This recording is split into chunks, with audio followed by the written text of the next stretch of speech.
Welcome to the Thinking Practitioner Podcast, a podcast where we dig into the fascinating issues, conditions, and quandaries in the massage and manual therapy world today. I'm Whitney Lowe. And I'm Tel Luca. Welcome to the Thinking Practitioner.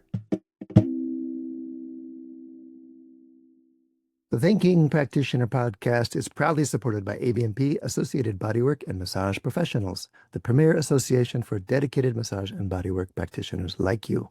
When you join ABMP, you're not just getting industry-leading liability insurance, you're gaining practical resources designed to support your career. From free top-tier continuing education and quick reference apps like Pocket Pathology and 5-Minute Muscles, ABMP equips you with the tools you need to succeed and grow your practice.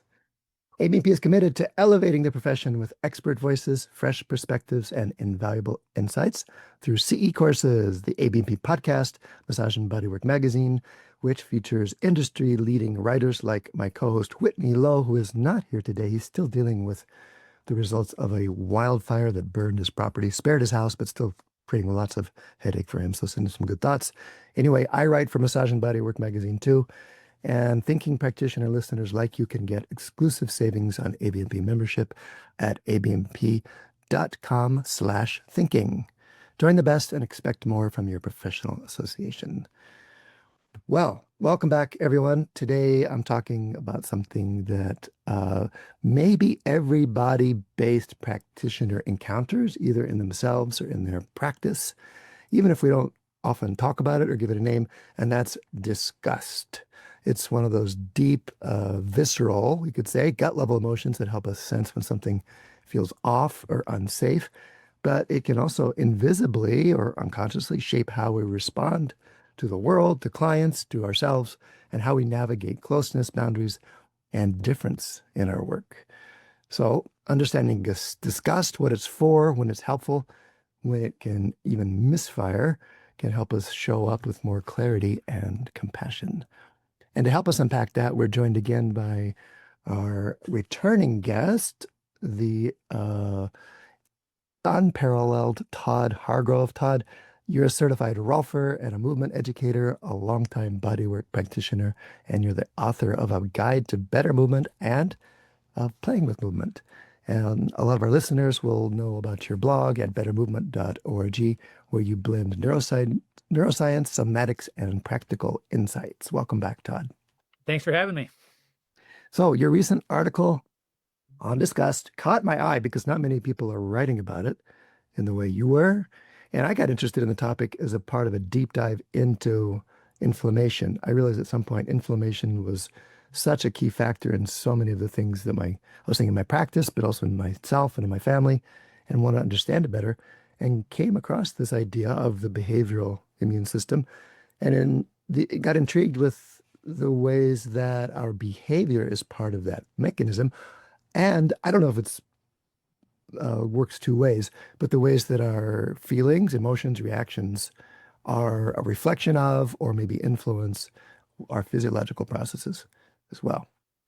So in your article, you explore how that works in the body and shapes our behavior and even plays out in the social world some. In it, you talk about being inspired by the behavioral immune system, the work of Mark Schaller and Damian Murray, who have studied how disgust evolved to help us avoid disease and danger. Todd, thanks for listening through all that. Can you start us off by saying what drew you to that idea and how it shaped your thinking about disgust? Yeah, well, I mean, the idea of understanding why we have emotions or feelings or perceptions from an evolutionary perspective has always been like a very strong interest of mine. Learning about evolution in general, I find interesting. Evolutionary psychology is an interesting topic. Just the idea that our perceptions, our emotions, including pain, I guess that's kind of a starting point. You know, pain is a certain kind of a perception or an emotion or a feeling we have, and there's a purpose for it. There's an adaptive value. It evolved to protect us from perceived danger and motivate us to engage in behaviors that are going to protect us, such as don't move your sprained ankle. If you do, it won't heal and you'll get eaten by a leopard because you won't be able to move around or something like that. So pain modifies our behavior. Pain modifies your behavior. That's its function. When we understand its function, Mm. We can understand its logic a little bit, make better predictions about the kinds of environments or perceptions or information that's going to modify the pain. And we can understand a little bit about why chronic pain happens and why it's going on for too long. We might surmise that the system isn't functioning as it should. Something's gone wrong. So I think that understanding the function of emotions is really important for kind of getting a better idea of why that emotion's being activated and how to help with it. So So how should we define it up front here? What is disgust? disgust, well, it seems like the function of disgust is, as you said, it's part of the behavioral immune system. So inflammation is part of what's fighting infections. Microscopic infections get inside the body, Mhm. fights them. Behavioral immune system is try to get you to get involved in behaviors that keeps you away from the infections in the first place and make sure that they don't get inside your body in the first place. And the way it manifests is a feeling of aversion from stimuli that indicate the likelihood of microbes that can infect you. So when we're disgusted, there's a certain feeling. Everyone gets a certain look on their face that's kind of consistent across cultures. Different people are disgusted by different things across cultures and across individuals, but there's certain things that everyone tends to be disgusted by, such as rotting meat, carcasses, animals or insects that often carry disease. Um, Bodily Bodily fluids. fluids, visible signs of infection. So everybody tends to be aversive towards those things. You're engaging in behavior that keeps you away. And one of the interesting things about it is that you want a response that will keep you completely away from this stimulus. The thing about infections is even the tiniest exposure to them in a microscopic amount or an invisible amount can be deadly to you. So you want a behavior that's like, I don't want even the tiniest bit of this thing. I want to stay away from it as far as possible. So you The have the common yeah, the common thing in all those discussed examples you mentioned being the potential for infection. the potential for infection. Infection is a special kind of danger to humans. It's invisible. So we need a behavior that's like, I want to get as far away from that as possible. It's not this everything's okay in moderation type of an attitude, which we might normally have. Which we could have used during COVID, but didn't find anywhere because perhaps we were collectively experiencing this reaction. Who knows? So maybe another No, topic. no, it's a perfect example. COVID inspires you, and so there's a rational basis for this reaction. There is a reason all animals, even primitive ones, have this kind of innate aversion to things and staying away from them in any amount at all. But because it's such a primitive neural structure, it becomes the building block for other types of emotions and perceptions and activities where this becomes maybe not so adaptive. You can start to apply these ideas of purity. The psychologist Jonathan Haidt thinks that our innate capacity to feel disgust starts getting involved in moral considerations like in groups and out groups, ideas of purity and ritual and cleanliness that get involved in religion. That's why it's an especially interesting topic. His book, The Righteous Mind, was really a good read and a great introduction to that kind of a way of thinking. That was what introduced me to it. His moral foundations theory, all of these ethical ideas we have kind of boil down to these basic, fundamental, innate psychological orientations we have. And might be physiological in this case too. There's a In this physiological case, corollary. pretty almost physiological as well. Yeah. Yeah.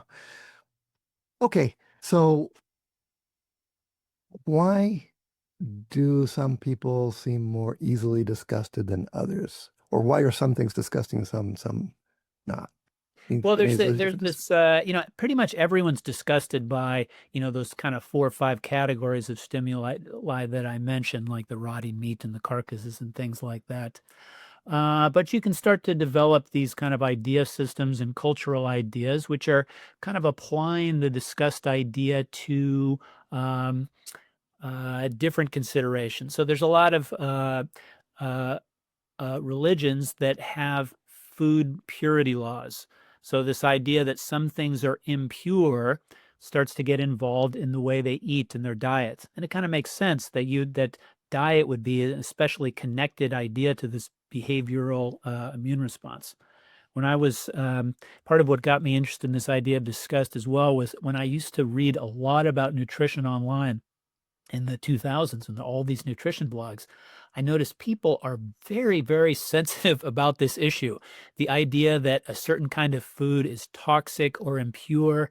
People get the idea that you need to avoid this food completely, and that even ingesting the smallest amounts of it can have these huge destructive effects on health. Different people would disagree on which foods are toxic, but these groups would have a very hard time talking with each other, these powerfully irrational, tribalistic responses to you should never eat meat, or you should never eat gluten, or you should never eat sugar, or you should never eat seed oils. In nutrition, the idea, a pretty good idea is that everything in moderation, but many nutritional camps are like, no, some things cannot be had in moderation at all. You need to avoid these things completely, almost like you'd be infected by it. Okay, we've mentioned COVID, we've mentioned religion, we've mentioned nutrition, all hot button issues. We might as well mention politics. And and with all respect to the perspective that each of us have, really, and including mine, that is biased and limited. I don't remember if it was John Haidt or someone discussing his work who talked about how, especially on what we used to consider the left or the liberal part of our culture, that purity manifests in the realm of nutrition. That we classically will look for that kind of one of his fundamental values in many places, but it tends to constellate in the alternative scene in the areas of nutrition and then perhaps in health itself. So that's a Yeah. place where, the debates around vaccines, things like that, where we start to Yeah. really get into that idea that purity itself is its own. Yeah, purity of food, purity of the environment. It's a general concern of the left. The Yeah. right tends to get concerned with maybe some cultural issues, the purity of our ethnic makeup or the demographics and the people coming into our country, spoiling the purity in that sense. So the left and the right have different notions of a purity. They get applied in different ways. If you look at the vaccines, it's the skepticism about vaccines. You can see it on the extreme left and the extreme right. Actually, when COVID hit, John Haidt and others may have predicted that would have actually been the conservatives that would have been more afraid of COVID and more interested in purifying themselves from this potential toxin, because it was his idea that conservative ethics in general are more concerned with purity. But it didn't come out that come out that way. It comes out with the conservatives almost being more afraid of the vaccines than the virus, or at least some of them. And it was the left that became extremely oriented towards zero exposure to COVID. So things didn't come out exactly the way Haidt may have planned, but there's no doubt that notions of purity and keeping yourself safe from infection based on behavior became an incredibly salient issue in American politics, and people were totally unable to agree with each other about what should be done. Both sides felt that their sacred values were being infringed upon. And that's kind of another aspect of disgust, is that we're not like adding up costs and benefits of things. We are totally on one side. There's no amount of cost that we should pay to infringe on this zone of purity.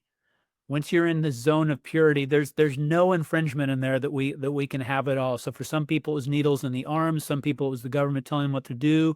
Other people, it was the virus.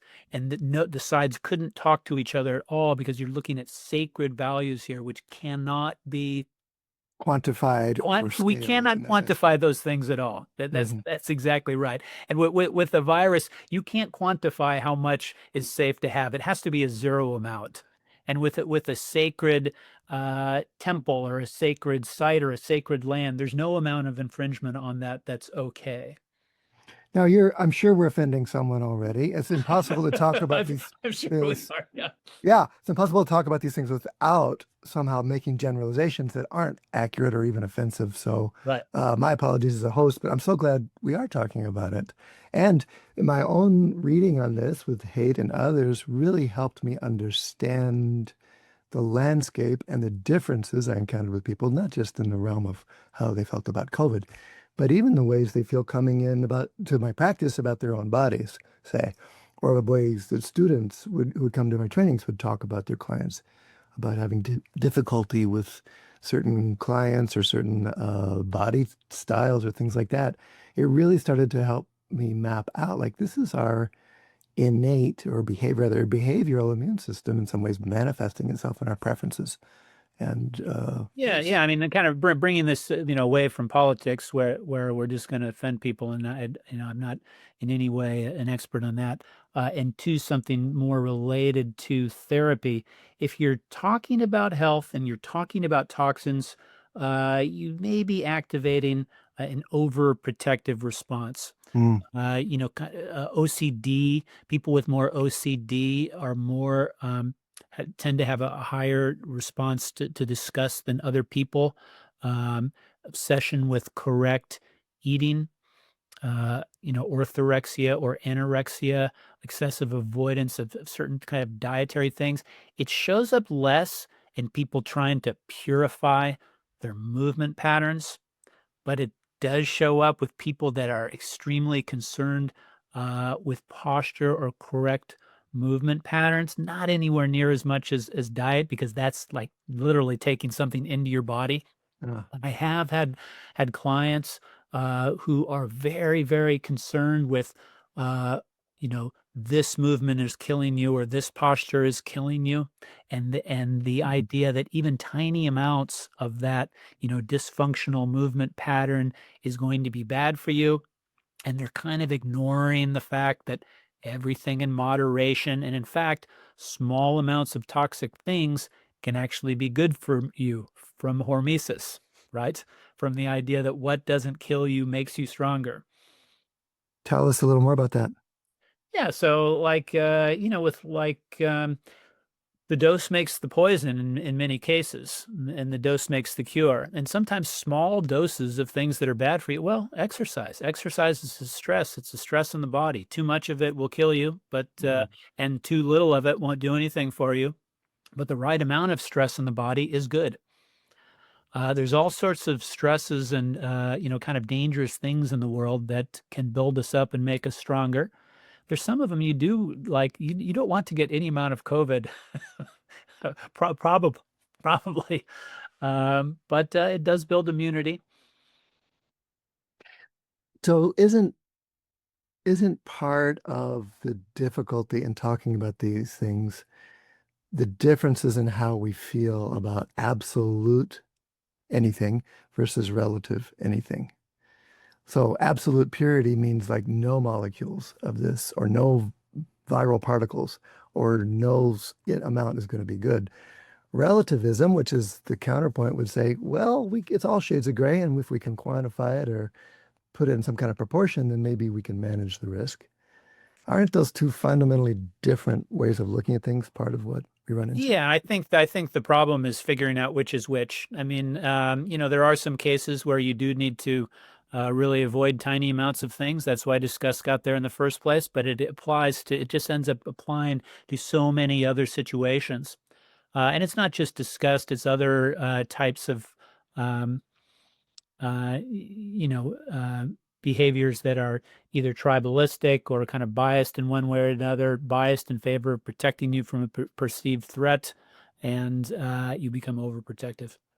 So how do you think What are your hallmarks of healthy disgust? What's that makes it healthy or unhealthy or functional, non-functional? Well, I think if you're talking about something that definitely isn't, I think it's definitely good to be applying that to rotting meat and other things like that. Okay.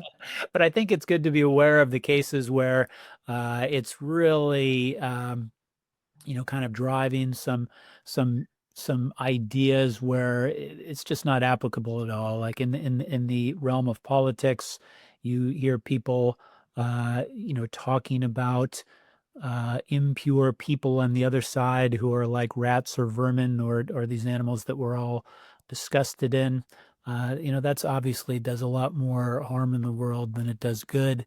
And in the realm of trying to be healthy yourself, any sort of kind of avoidance behavior that seems extreme, that seems excessive, that seems anxious, and you're not really scaling that with the available evidence. If you're avoiding something with extreme caution that other people seem to be doing just fine, taking it in, it's worth considering how rational that response is. I mean, maybe you know something that everyone doesn't, and you're really smart, or maybe you're getting kind of carried away with this kind of ancient, primal, innate protective mechanism. Give us some examples from your article if you can remember them. We can go look them up if you don't. You have some fascinating examples of again what you're calling the irrational ways that disgust can I've manifest. noticed that if you go to Whole Foods and you're scooping out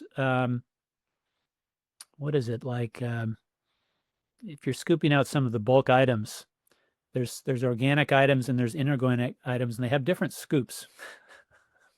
The idea being that like even the tiniest amount of of a non-organic curry will be a problem. It It's kind makes of it interesting. untouchable, you could say. It's kind of an untouchable situation. I know a lot of vegetarians, and I totally respect vegetarians and them doing it for whatever they want. But I have noticed that some of them, at least a few that I knew, the tiniest amount of a meat-like product touching their food makes them feel physically ill. Um, I know that my experience following people in the paleo world, there can be a very, idea of the purity of whether or not something's paleo, and it can get very silly where there's, this is a paleo candy bar, things like that. All right, you said you had some passages from Steven Pinker's The Blank Slate. I got one here. It said, people won't eat soup if it's served in a brand new bedpan or if it's been stirred with a new comb or fly swatter. You can't pay most people to eat fudge baked in the shape of dog feces or to hold rubber vomit from a novelty store between their lips. One's own saliva is not disgusting as long as it is in one's own mouth, but most people won't eat from a bowl of soup into which they themselves have spat. I like this bit one. That rings very true for me. I don't think I'd really like to do that either, but I mean, I've constantly got my own spit in my mouth. It's interesting. These are examples of how our concept of something is inhibiting our behavior of wanting it in our mouth or motivating the ways we react to things. So, how do we work with that? How do we work with that in ourselves? Is it just about being rational? I I don't mean, know. I don't think it's that important for me to solve, to spit in my soup and want to drink it. I things that's like maybe that. not hormetically therapeutic, might be, Yeah. but Yeah. or let me put it this way: where does that get in our way? You've mentioned some tribal or cultural ways. I've flagged some places in our practices that it can leave us less open to our clients. Well, I think in general it's a good idea. I mean, I kind of like to study ways in which people are predictably irrational. Disgust is just one of them. You've also got my side bias and tribalism and confirmation bias, all of these, biases that tends to make you, preferentially notice evidence that confirms your existing viewpoints, suggests that your group is the good group and the other group is the bad group. And in the realm of like studying information about, body work, it causes people to really attend to the new study, which validates your practice and invalidates someone else's practice, and to totally ignore the opposite kinds of evidence. So I like to learn as much as I can about those kinds of ways where humans are systematically and predictably going to be wrong about something, because the more you can be right about things, the more you can help your clients.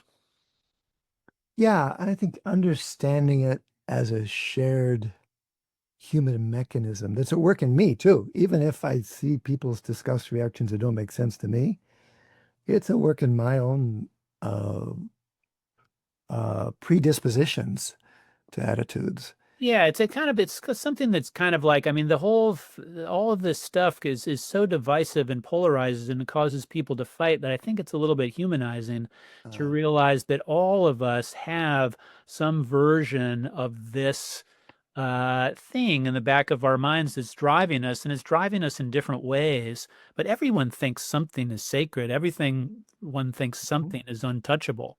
real There might be some better and worse ways to go about that, but there's more we have more in common than we do differently. That's another reason I like this John Haidt's moral foundations idea, is that as different as these ethical systems seem, there is something in common in kind of like the root fundamentals. They just get scrambled and applied in different ways. All right, so I'm thinking I'm back in the practice room, and I'm thinking if we notice our own aversion, well, actually, let me back up for a second. Aversion maybe we should have called the episode aversion or something, because that's the more generalized expression of this thing we're talking about, isn't it? And I think about the insula and super simplistic function being this in its valence sorting to say, yeah, want to move toward that, want to move away from that. That's good. I like that. I don't like that. That isn't aversion, just that whole class of things that we tend to Yeah, that stay is away kind of from. an interesting way to look at it. I mean, if you're yeah, there are some things that a lot of people would be aversive to, maybe even in kind of a disgust, behavioral immune system kind of way in the context of body work. You're getting very close to another person, very close. Yeah. Now, if you're a body worker, you We smell probably, them.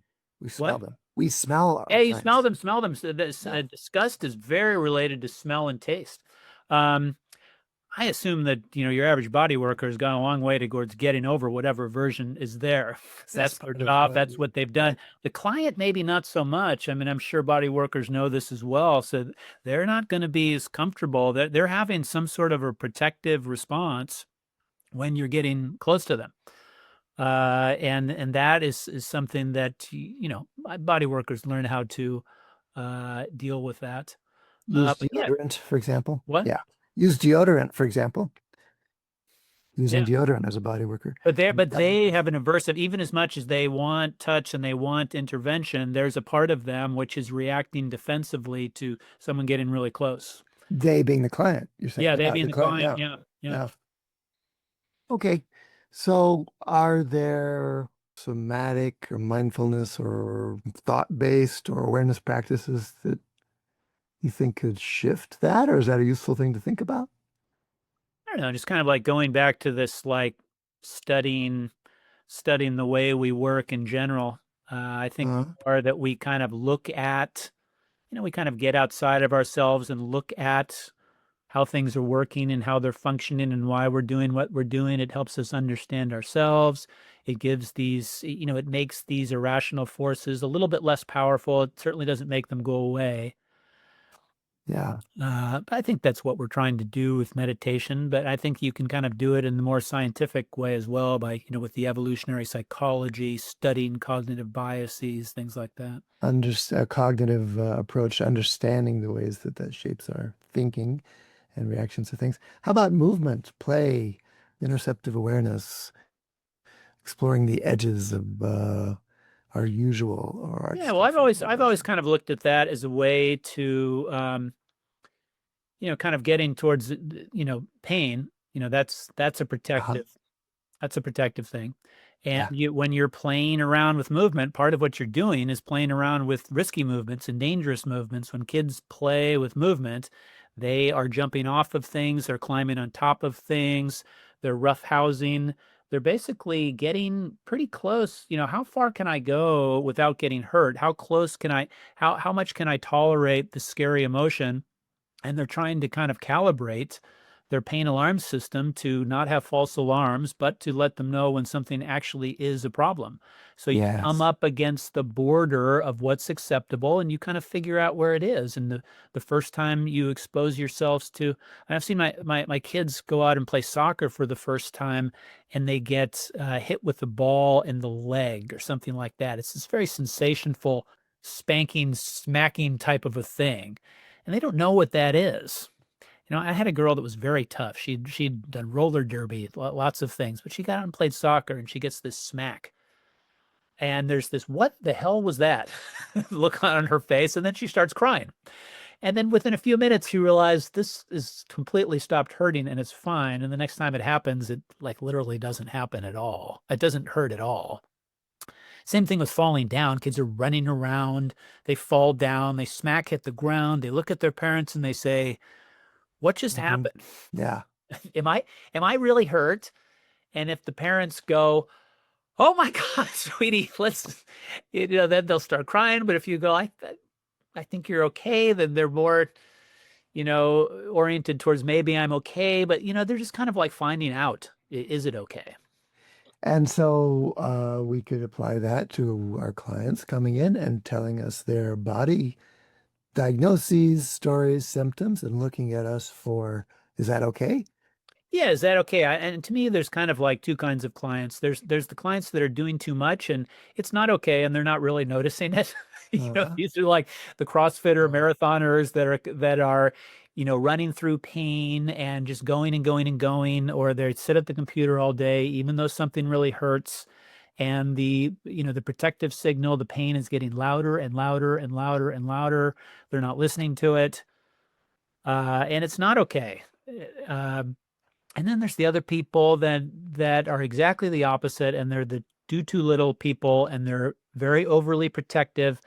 And this is just an unconscious setting in their nervous system, and they get alarm signals all the time. They're avoiding things that are probably good for them, even though it would, they're not going for a run because they're getting a 1 out of 2 pain in their foot or their knee, and it would probably be great for them to just go out and do it and get the benefit of the exercise, and maybe it won't hurt in a week. But to me, there's like the do too much people and the do too little people based on how their alarm system is calibrated. That's an interesting way to put it on a continuum or to contextualize what people need. I'm also thinking of the ways our responses can either help reassure someone or help concern someone more, and how that's related to someone's bothersomness aspect of how they experience their pain, the disturbance it causes. Can you say more about that? Yeah, well, the way we react to our clients' reports, or even them coming in and telling us about their symptoms and diagnoses, can normalize, reassure, get curious, move towards it, or it can reinforce whatever fears or nocibic reactions they have already going on around that. Absolutely. Yeah, absolutely. Absolutely. The way we react, I think that the curiosity is a very good state of mind because it just kind of wants to know more, and it's less judgmental. I mean, any kind of a curious mind is like I just want more detail. I'm not making a judgment. I'm just want to know more detail. And it's doing a couple other things. It's shifting the insula's assessment of like, I got to move away from this to maybe I can actually move towards it a tiny bit. And it's giving me a chance to discover something that might not validate my confirmation bias.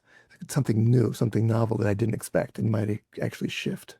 Yeah, it's the right idea. It's the right mindset for the therapist when they're talking and they're listening and they're curious about the client's problem. It's the right idea for you as you're on the yoga mat, as you're exercising, as you're moving. You get this possibly troubling feeling somewhere that's causing anxiety and fear and things like that, and you can move to a more curious state where you're not making these judgments about I'm screwed, my back is broken, my running career is over, and more like this curiosity where you see in a little bit more detail exactly where the pain is, the nature of the pain, Yeah. when it came up, things like that. We get more refined in our perception of it as opposed to just our prediction of what's happening there, Yeah. and end up having a different relationship to it. Yeah, yeah. There's this, the sensory discriminative aspect. What is it? Where is it? Exactly what is it? And then there's that much more judgmental. How bad is it? How long will it last? And we can go there too much. There you go. Okay, so maybe this field, movement education, body work, manual therapy, could be modeling or catalyzing ways of working with disgust that could actually help the world beyond our practice room. Who knows? Might change the ways that we are in the world. Or it's just a curious, interesting thing to learn. I'm there now. I'm not sure how much practical value my Disgust article has for saving the world, but If it helps us be curious or helps us be less reactive toward difference, that's a good thing in that's a my good book. thing. Yeah. Because I mean, at its fundamental level, the immune system is saying me, not me, me, not me, and not me is the assessment, automatic assessment, danger or threat. Yeah, not me. Kill it with fire. There you go. So Inflammation. so yeah, right. So if we have some other reactions possible or other ways to approach it, that might change not only our internal physiology, but maybe the ways we behave individually and collectively. Yeah. I want to stand by that. Okay, what's something, an insight or an idea or a practice that you would like listeners to try after listening to our conversation? I think this idea of being more mindful about the ways that you're trying to protect yourself during movement, during stretching, during exercise, during the ways that think about other people, and being being kind of like curious of what's going on, more than judgmental, as as a way to get a different perspective on whatever it is that's threatening. That's awesome. It's been a thought-provoking, interesting, grounded conversation. And I like how you're helping us look at disgust, not as something to be disgusted about and to avoid, but as a experience or internal signal that we can actually be curious about, learn from, and helps us understand boundaries, empathy, connection, difference at deeper levels. And its relevance to practitioners. If you've made it this far in the episode, listeners, you probably have found it, but it helps us realize that we encounter all kinds of subtle aversion in our work and our attitudes and our assumptions. And meeting those things with curiosity can help transform both the ways we think about things and the ways we interact with people and care for them. Todd, we're going to put a link to your great blog and article in the show notes. What else do you want to point people towards or flag people and how they can learn more about what you're up to? So I've got the blog is now at toddhargrove.substack.com. Thank you. What I'm doing there right now is kind of publishing an online book that is an evolutionary perspective and also developmental perspective on a movement. So each chapter takes kind of a primal, basic movement like crawling, rolling, walking, running, reaching, throwing. And it gives kind of an account for how the movement emerged on an evolutionary time scale. For example, humans are good at climbing because our ancestors used to live in the trees, and also how the movement emerges on a developmental time scale. For example, babies learn to crawl before they can walk and stuff like that. And then so the idea is to kind of just understand movement a little bit better using those perspectives, get some ideas of what's fundamental, what comes first, how you progress and regress different movement capacities, and just to kind of geek out on movement in general. It's awesome. I enjoy the things you put out. And so we'll put a link to that for sure. And it's exciting, this new direction you're going. Uh, Listeners, if you've been stimulated by this or have ideas or reactions, or if we triggered you and you want to vent, send us an email. We want to hear about it. And especially how to show, you want to hear how these ideas are showing up in your practice or your life. I'm going to do thank our sponsors. Our ending sponsor today is Books of Discovery. They've been a part of the massage therapy and bodywork world for over 25 years. Nearly 3,000 schools around the globe teach with their textbooks, e-textbooks, and digital resources. Books of Discovery likes to say, learning adventures start here. They find that same spirit here on the Thinking Practitioner podcast, and they're proud to support our work, knowing we share the mission to bring the massage and bodywork community thought-provoking and enlivening content that advances our profession. Instructors of manual therapy education programs can request complimentary copies of Books of Discovery's textbooks to review for use in your program. Listeners like you can explore their collection of learning resources for anatomy, pathology, kinesiology, physiology, ethics, and business mastery at booksofdiscovery.com, where listeners save 15% by entering thinking at checkout. Thanks to all our sponsors and to all of our listeners. Come by my site or Whitney's site for the video, the show notes, the transcripts, the extras. Whitney's site, he'll be back with us next episode, I hope. Hope you're doing good out there, Whitney. His site is academyofclinicalmassage.com. My site, advanced-trainings.com. Do write to us with your ideas or input about the show. Info at The Thinking Practitioner, or look for us on social media under our names, Till Luca and Whitney Lowe. And we'd appreciate it, of course, the usual podcast stuff. We really appreciate it if you would rate us on Spotify or Apple Podcasts or wherever you listen, because it does help other people find the show and helps our sponsors continue to support the work Whitney and I are doing. Take a few seconds now to go do that if you would. Thanks as always for coming by, and please tell a friend. And Todd Hargrove, thank you for taking the time and sharing your ideas with the world and taking the moment to, again, share with our listeners here today. Thanks for having me. Take it easy.